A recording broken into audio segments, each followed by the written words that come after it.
Also AMFM, 247.com, TuneIn, iTunes. I have my patriotic Hawaiian shirt on today. Quite the deal. Thanks for tuning into the big broadcast. We are live from the KJ Radio Studios in downtown Hutchinson, Kansas, 2 Central, 3 Eastern, 12 Pacific, and 1 p.m. Mountain Standard, of course, each and every day.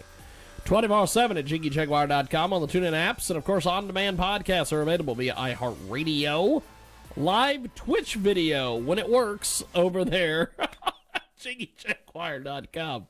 Selected editions on AM/FM 24/7, and of course 50+ AM/FM stations in the big network, including KFRK in Denver, internationally live on Leicester 107.5 in the United Kingdom. You can follow us on social media as well, and you can find our daily videos uploaded to YouTube and live video on Twitch, Facebook, and Periscope, even though Twitter's getting rid of Periscope. I'm still going to use it till they get rid of it.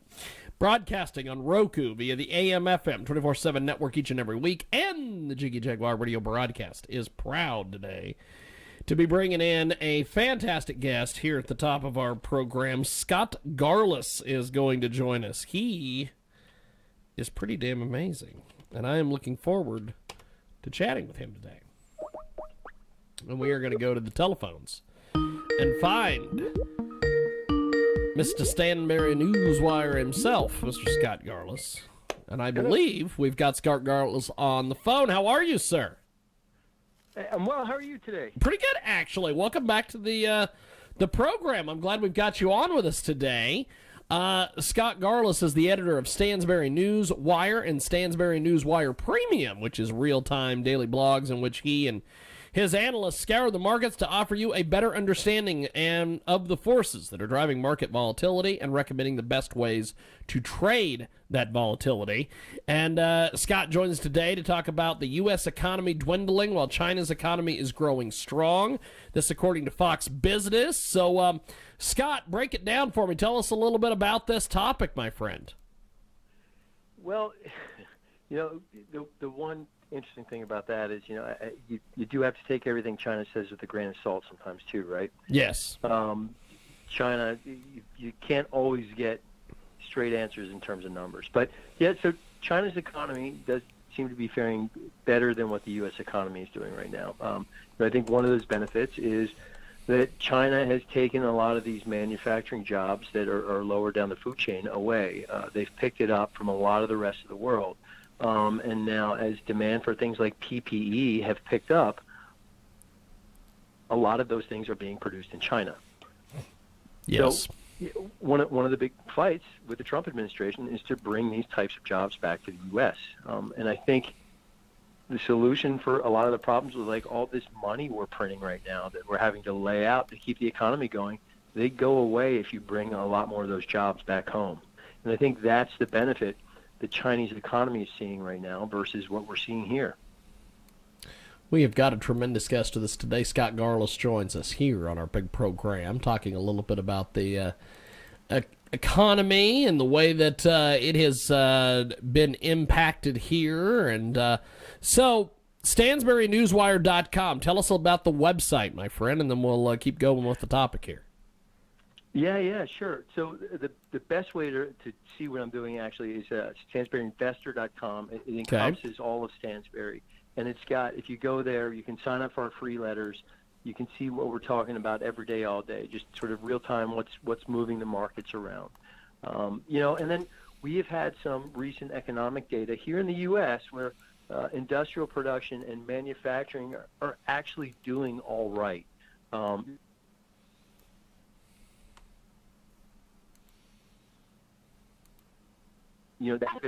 It's at the lowest it's been since 1963.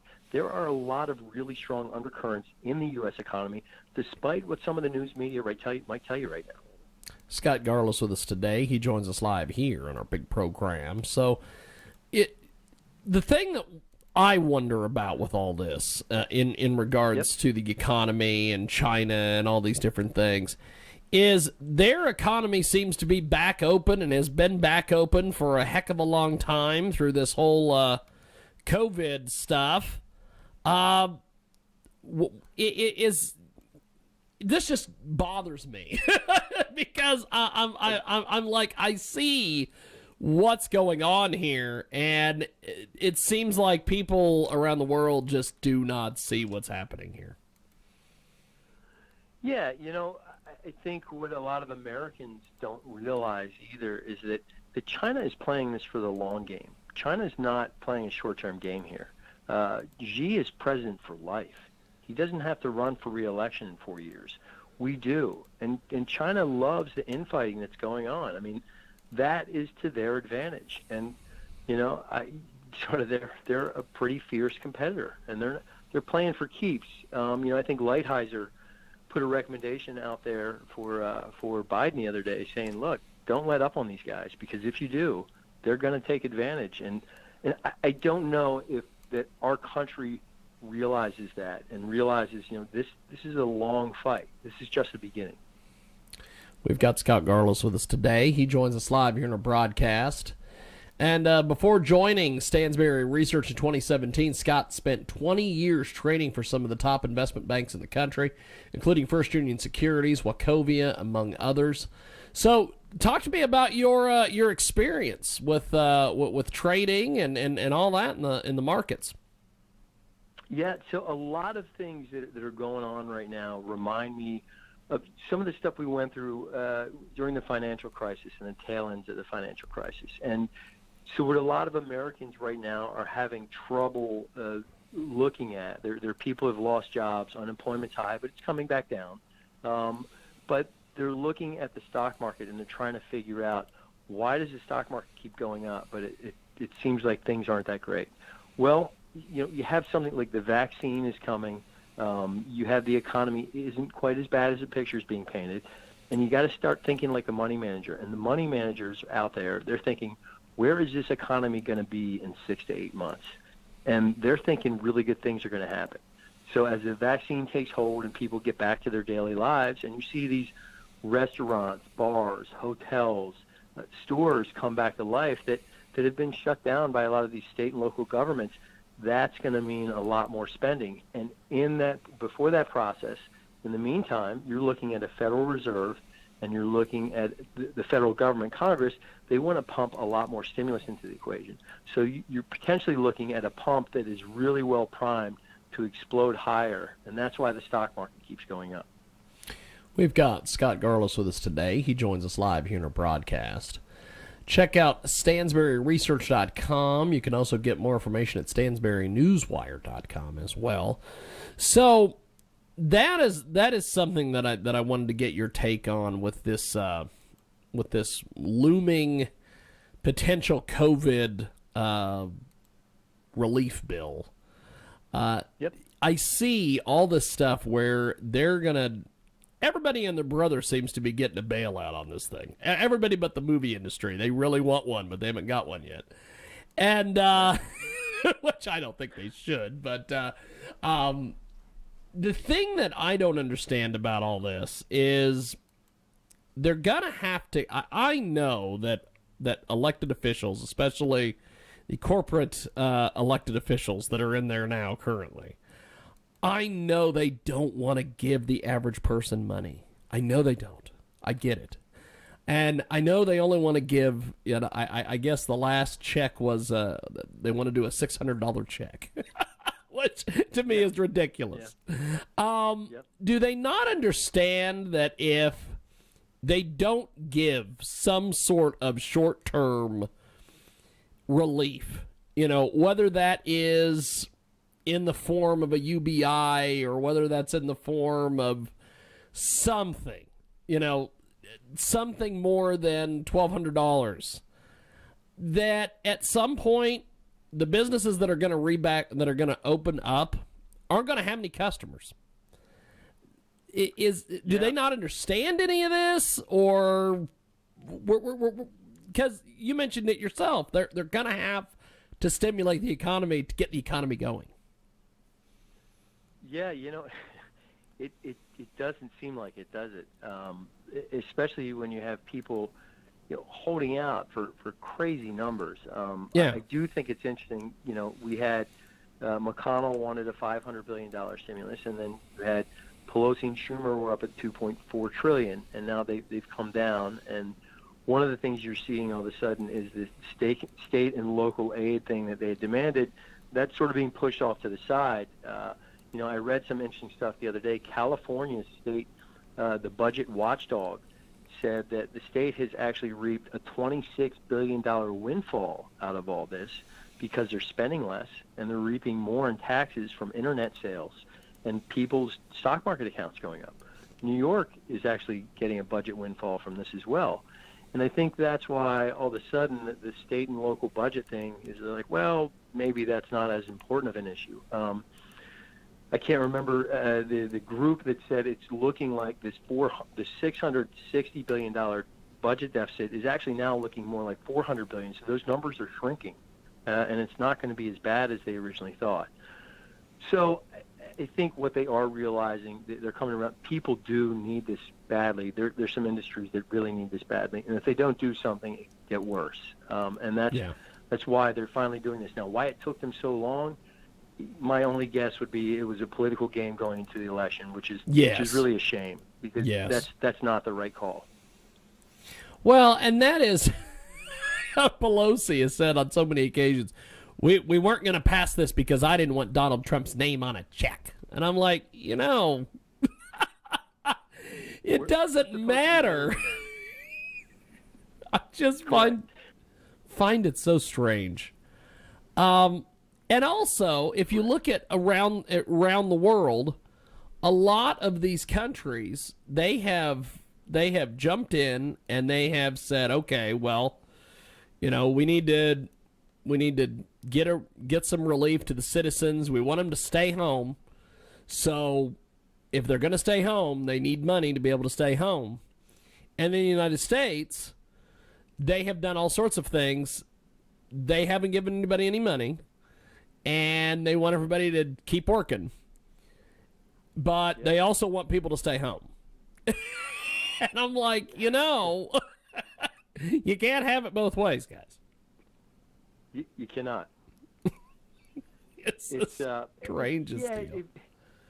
It just let's hope that the vaccine now, the timeline, what they've done with developing this vaccine is really amazing. Yes. I don't think the administration has gotten the appreciation for what Operation Warp Speed did. And it's incredible that they have one. What is a shame is that, again, the vaccine became political fodder going to the election, and all these people that were so negative on how fast this process was being done are suddenly embracing it. And they were skeptical of people taking it before, and now they're like, oh, everybody's got to take it. It's disappointing that should have never been a political conversation. That was always about what was right. And I still think there should be credit given where credit is due to the people that advanced this process and got it done so quickly. And, I question whether or not that'll happen before they leave office. But it's still, so now the timeline is moving forward even more. I heard Alex Azar, the HHS secretary, say the other day, we could have the general public getting access to this vaccine as soon as the end of February. Now, that is much sooner than what people have been talking about. Fauci is starting to move up his timeline.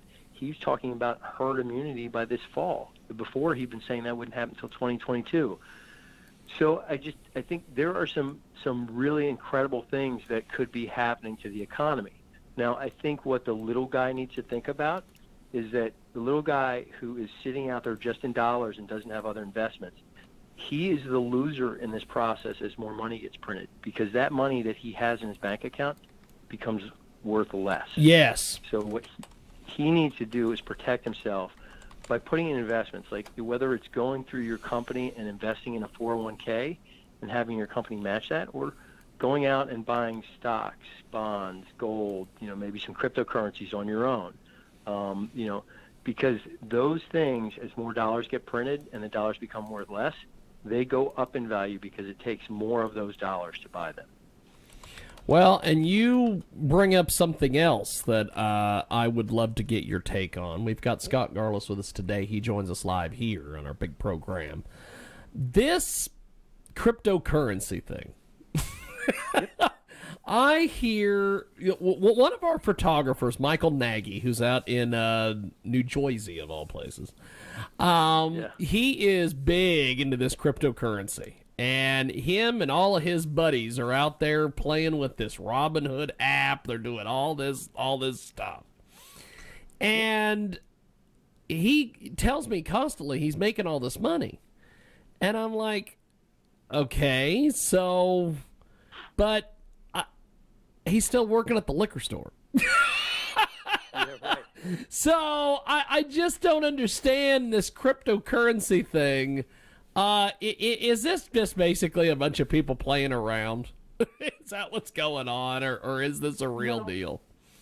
It has the feel of that, right? But no, it is a real deal. And, the interesting thing about that is, like, nobody ever tells you about their losers, right? They only tell you about the winning situation. Yes. They hit this big bet. But so what you got to think about cryptocurrency, think about it this way. Think about some of the events you've seen with what's going on with the coronavirus, the pandemic, and how much more people are going online to shop and to buy things. So cryptocurrency is a digital currency. It makes digital transactions go faster. It costs less than the current digital processes that are out there right now, and it's a more secure way to go about it.